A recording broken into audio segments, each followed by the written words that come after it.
Assalamu alaikum everyone, my name's Farah Halabi and I'm a professional Muslimah life coach, and today I'd like to talk to you about people pleasing, showing appreciation, validation and self-worth. Now, for a lot of the wonderful women that I work with, there is an issue that arises in some way, shape or form in terms of showing appreciation and validation when it comes to how they feel that they people please. And it might be identifying, if you like, as a people pleaser, but through the conversations that we have and through the way in which we interact, there is a common thread that flows through some of the issues in the conversation, in the relationship, that they have, or in the way that they describe the relationships that they have with significant people in their lives. And one of the underlying threads is, if I don't do what you ask of me, or if I don't say what you want to hear, or if I don't behave in a way that you want, that you will be displeased with me, and therefore I lose my sense of who I am, because I need you to be pleased with me in order for me to feel okay. And it might not be as obvious as that, but when we uncover what's going on for them in the situations that they bring to the sessions, essentially it is that. It is a feeling, or it's an erroneous belief that I need you to be pleased with me in order for me to be okay. And so I will do whatever it is that you want so that you're happy with me, so that I feel okay about myself.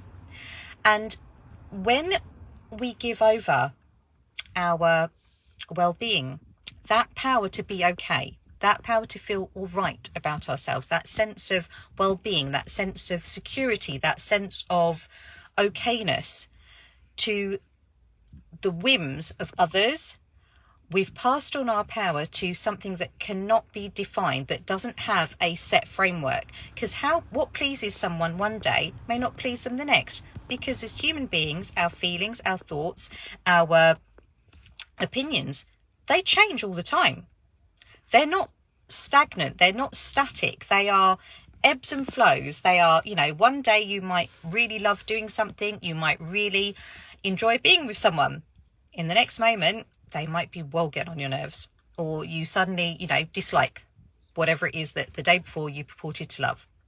So when we give over our sense of well-being, our okayness, our validation, our worth over to someone else to define, to dictate, to control, then we're forever playing a game based on someone else's rules that are changing all the time. And that doesn't lead to certainty, that leads to just more uncertainty, doubts, doing things that may not align with how you want to behave, but turning yourself inside out, trying to please someone so that they are pleased with you, so that you feel okay about yourself. Now, I see this a lot in some of the situations and some of the relationships that my clients come to me with, and there is this inextricable link that they have made between showing someone appreciation, or showing someone that they value that they value that person's position in their life, but having to show that appreciation and that value by acting in a way or doing stuff that they're not really on board with. But because I want to show you that I value you in my life and I appreciate you in my life, I'm going to do what it is that you want. Whereas if they do learn how they can show appreciation and a recognition of those significant people that they want in their lives in a way that aligns with their values, with their own values, their own choices, the way in which they want to live their lives, but still retaining that sense of, I still value you, I acknowledge you, I just don't need to do what you think I should be doing in order to show that.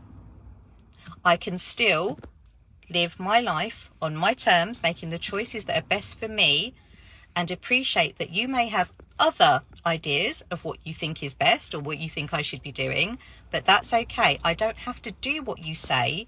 I don't have to do what you want in order for me to appreciate you and your value in my life, or in order for you to see me in a certain way. Now, if this is resonating with you at all, if you find that you are a people pleaser, or that you have, or you feel that there's been an issue in your life, in any of the relationships that you've had, where you feel that you have to act a certain way in order for someone else to be happy with you, and that you find that your value is in how they think about you, think about this.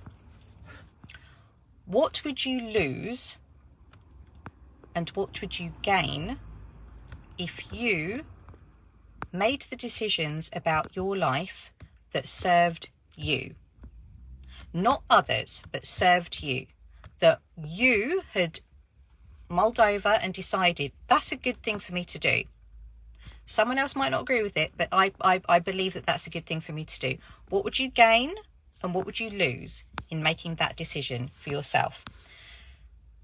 If you don't want to put it in the comments, that's absolutely fine, but I'd love to know what comes up for you, because I find that, especially in the work that I do, by helping my clients see the reality of their situation, what would actually happen, what actually is happening for them, what they're actually doing, what is really going on for them, not the stories that are being concocted, but the reality of their situation. When you align reality with what's going on in their head, or when you try to align, there is disparity. There's, it's not the same. The story that they've got going on and how they're actually living life, completely different.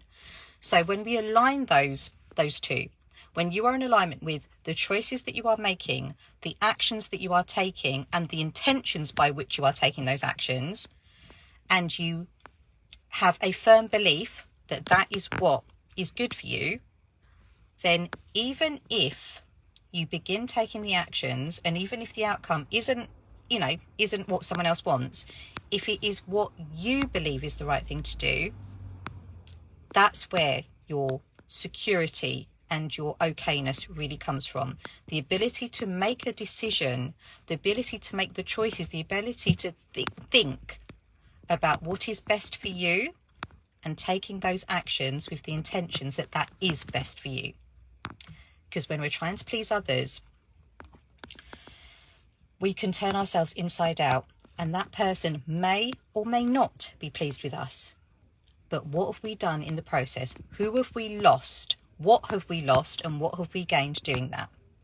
If you would like some real help to figure all of that out, and to change, but to follow a process that will help you fully understand where you are right now and where you want to be, and a real framework of helping you get there, not losing anyone in the process, but gaining your voice, gaining your choices, making the decisions for you that are not dependent on anyone else.